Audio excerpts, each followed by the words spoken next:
يا أهل البلد عموم. يا أهل البلد عموم، أهلا وسهلا فيك يا كورونا في البلد.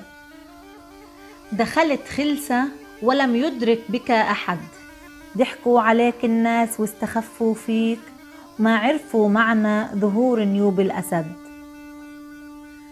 رفعت كرباجك علشان تروض فيه الناس، والناس مشغولة عنك بلا إحساس، رايحين جايين ولا مهتمين، أكلوا وشربوا ذاقوا مرارة الكاس.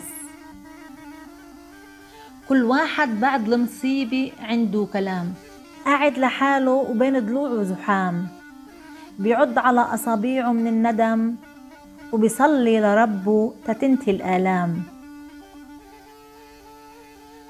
سكروا البيوت وتغيرت الأحوال، وصرنا خايفين تخلص الأموال، والناس قاعدة بلا عملة ولا شغلة لا كانت على الفكر أو على البال.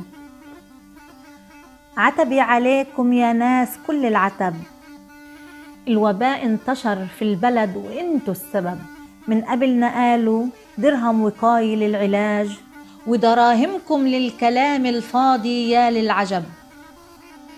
اصحي وفيقي وشدي حيلك يا بلد، تتمنع الدمعة حتى عن الولد، صار لازم نضل في البيوت فالبيوت تبقى عامرة للأبد.